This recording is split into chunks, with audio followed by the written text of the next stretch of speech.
Hello everyone. After a long time again PhysioPoint is back with a video.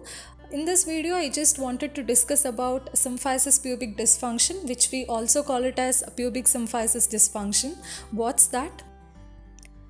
Yeah, let me explain. Symphysis pubic dysfunction is the commonest problem most of the women face during the time of pregnancy. Can you guess what could be the reason? Yes, here's the reason, but before that I just wanted to tell few things regarding the anatomy of pelvis. There are two pelvic bones that usually join in front of the pelvis at a point called as symphysis pubic joint. But at the time of pregnancy, the ligaments as well as the muscles which is surrounding this pelvic area will get loosened and stretched. Because of that reason, the mother will experience severe pelvic girdle pain as well as pelvic discomfort. Can you guess what could be the reason for this? The ligaments as well as the muscles are getting loosened and stretched. What could be the reason for that?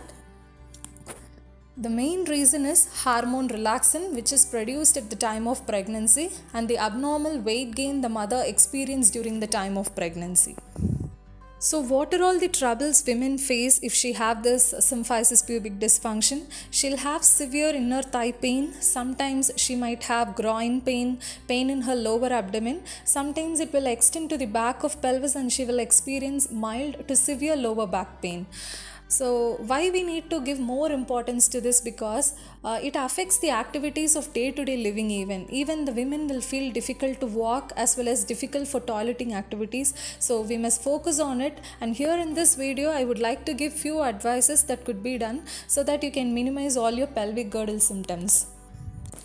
The first thing is, while getting in and out of the bed, you can first sit at the edge of bed with your knees closer. Then you can take both your knees simultaneously and you can come to the side lying position. Likewise, if you want to get out of the bed, you can keep both your knees closer. You have to bring both the knees down and you have to come to the sitting position. I guess so this picture will explain even more clearly for getting in and out of the bed.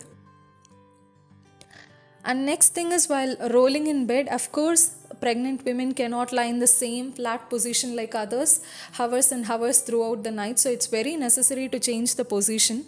So if you want to roll over the bed, you have to be cautious and follow certain things. First, you have to bend both your knees. You have to turn your knees and come to the flat position, and then you can turn on to the other side. And next thing is, while sitting, so do we need to focus on sitting position? Yes, of course you have to focus on your sitting position too.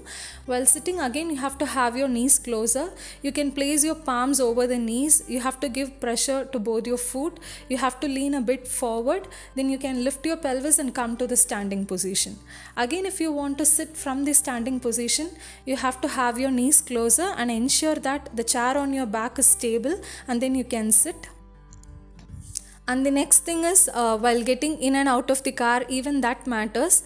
As shown in the picture, everyone have the habit of bringing one leg first and then the other leg, and they will get out of the car. But in case if you are pregnant and if you have pelvic girdle pain, this is not a suitable position and it must be avoided. What you have to do is, you have to have both your knees closer. You have to turn towards the side of car door and then you have to get down. I couldn't get the picture, but I hope you can understand what I'm trying to tell. And next thing is, while walking, every pregnant women go for walking hours and hours because they consider that's the most beneficial exercise during the time of pregnancy. But in case if you have pelvic girdle pain, I won't say you shouldn't walk, but instead you can take short steps rather than taking a big one. And while climbing stairs, I would suggest you to avoid climbing stairs. But in case if it is necessary and there is a situation where you have to climb stairs, instead of climbing straight, you can climb in the sideways. And I also wanted to tell few things that needs to be avoided. Avoid sitting in soft chair as well as soft sofas. Avoid exercises that needs your knee to be apart, like avoid squatting. Avoid the exercises that needs cross leg sitting position, like you can avoid all the butterfly exercises and butterfly stretches. I guess we have come to the end of the video. Apart from these advices, there are many more exercises that could be done to minimize the pelvic girdle symptom. The main exercise is pelvic floor exercises. That's the Kegels exercise. I've clearly explained about the exercise in my one another video, so you can just go and have a check on it. Thank you so much for watching.